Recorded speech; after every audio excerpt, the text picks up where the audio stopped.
السلام الله عليكم ورحمة الله وبركاته ولا لها شرفت ماموس كي كرامة مدنات بانويني سلامينا وقت وناكسن ينور القروح بدن ويني رجينينا يكسو دوادا كنال كينا عافيمات كي دكترك عافيمات كغويسك وإن شاء الله ما أنت كسو قادنا إنو أما إنو كغهالينو dad ay habboon tahay inaad qayb ka noqoto inaad member iyo xubin ka ahaato inaad ku biirto groupkaas oo aad la rafiiqdo oo aad ahaato dad aad isku lug iyo isku laabtihiin groupka dadka ahaynu tilmaamaynaa sifooyin wanaagsan bay leeyihiin oo runtii xusuusteeda mudan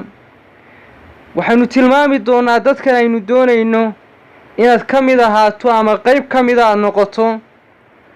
inaad ogaato aslan waxay dadkan yihiin ibni aadanka wax keliya ayaa deeqa waxa qureeya ibni aadanka oo dhan gaal caddaan madow kulli wax qof kasta oo dunida ku dul nooloosan ku neeflaa xataa animaalka iyo xayawaankana ha ahaatee cid kasta oo nool hal shay baa deeqa intaynaan u gudagelin qodobka deeqa ama halka shay ee deeqa guud ahaanba insaanka ibni aadanka iyosan ku nooflaha adduunka ku dul nool oo dhan ha noqdo xayawaanka dhammaan waxa movementi sameeya ee excretion sameeya ee markaas dhaqdhaqaaq iyo xarakaad sameeya dhirta ha noqoto badda iyo beriga waxay doontaba ha ahaato hal qodob ayaa waxaas oo dhan deeqa intaynaan qodobka dabcan u gudagelin waxaynu isxasuusinaynaa ama dabcan aynu doonaynaa inaynu aada isku ogeysiino basharka ilaahay abuuray haddii waxyaabaha qaar laga waayo isku dhac adduun baa yimaada in la kala xoog bata ayaa timaada waxaa timaada in la istulmiyo waxaa timaada inay mashaakilaad iyo dhibaatooyin adduunka ay ka dhacaan waxaa yimaada in laysku aakhiro seego dhibaatooyinkaasoo dhan ayaa dhaca haddaba gruubkani dadka ah aynu doonayna inaad ku biirtaa aynu qof kasta oo inaga mida aynu doonayna inaynu qayb ka noqonno oo dhammaanteenba aynu tiim ku jira ahaana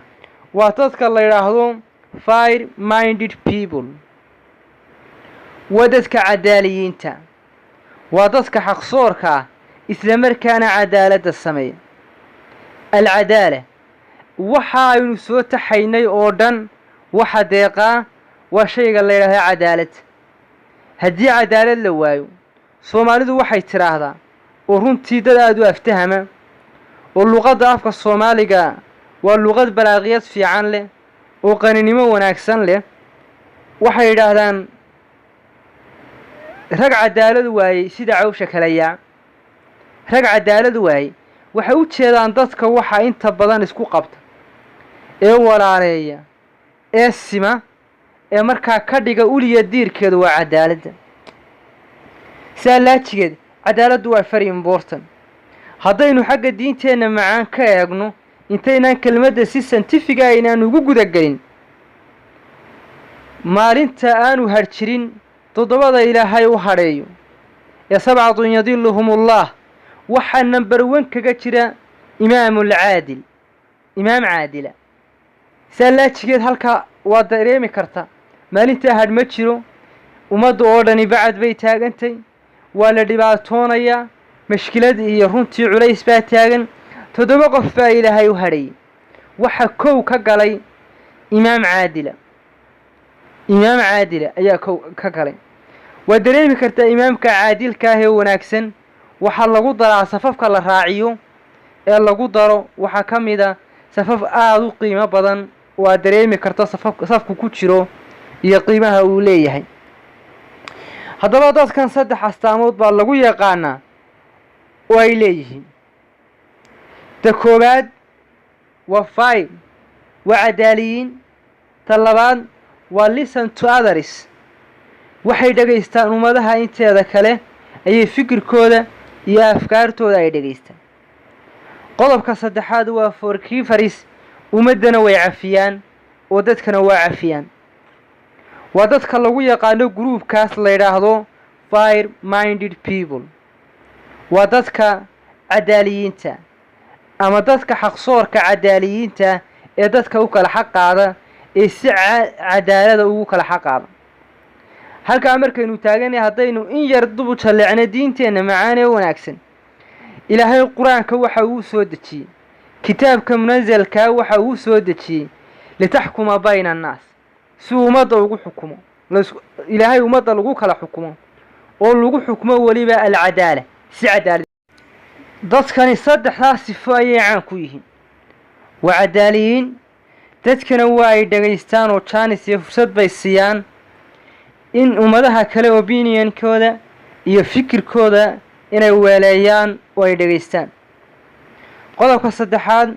wixii iyaga dhibee soo gaadha ee markaa dadka ka soo gaadhana way cafiyaan, mana aha dad revengeris oo aargoostayaala oo dadka ka aargoosta. arrintaa haddii aad ku sifo gruupka haddaynu ka qayb noqonno,